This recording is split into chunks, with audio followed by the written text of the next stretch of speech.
jasnou. Fúha. Nejaké chladné farby určite. A základné veci, nič špeciálne. Neviem naozaj. No, veľmi priestranná, lebo potrebujem veľa miesta. Jednoducho, nemám žiadne renčačky, mačky, v podstate také neutrálne farby.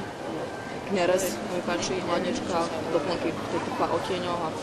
Určite by mala byť do tvaru U, mala byť červená a vstavané spotrebiče. Tak toto je na mňa ťažká otázka. Neviem, ja som neveľmi náročný, mi stačí obyčajne, neviem, sporák, mikrovlnka, chladnička, klasika. No, veľká, aspoň 30 m štvorcových, plne zariadená so všetkým, barový pult, v strede pult veľký, kde si môžem pripravovať jedlo. Taká fajná chladnička, zrejme vchodová, do ktorej sa dá zísť. A všetko by bolo po ruke. Veľká. Čo najväčšia. Taky. Veľká, s jídelným stolem. Áno. A kdyby uprostřed byla ta plotinka, tak bych to měla tak jako všechno. No. Kuchyňu mojich snov ja už mám, pretože mám kuchyňu z IKEA. Zhodou okolností. Bielu, neviem si spomenúť na značku. A aj teraz sa chystám do IKEA pokúpiť si ďalšie doplnky. No určite z IKEA.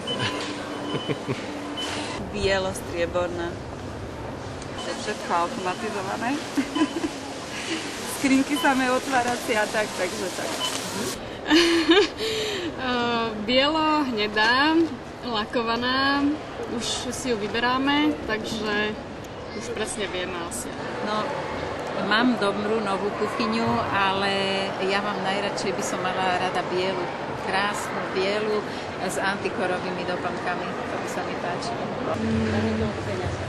Určite by tam mala byť umývačka na riad, elektrický šporák a veľká ladnička plná jedla a farba jedla. Ale hlavne moderná by bola.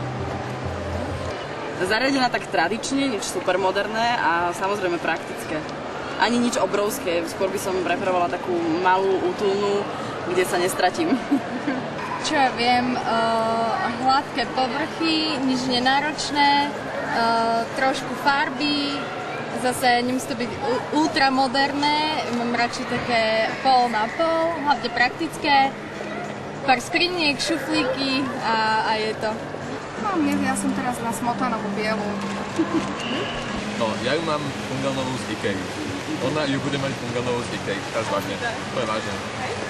To sú šuflíky, alebo šuplíky, ako sa povie po slovensky správne, ktoré sa same zapívajú. To je ten teraz nový systém, proste same, že sa zapívajú. Tak musela by byť veľmi veľká, lebo rada varím. Nejaký dobrý drevený nábytok krásny, pekné zariadenie, taniere. Niečo ako je v IKEA, lebo ja mám rada IKEA ako zariadenie, ktoré je tam, aj doplnky hlavne. Čo sa mi teraz akože páči, tak taká tmavo-fialová lesklá, tak to bola úplná bomba. No majú ju v IKEA, no. Vyzerá pekne, neviem, taká proste nejaká svetlá, ten stredný pult, aj so všetkými tými zabudovanými spotrebičmi, to viem si predstaviť.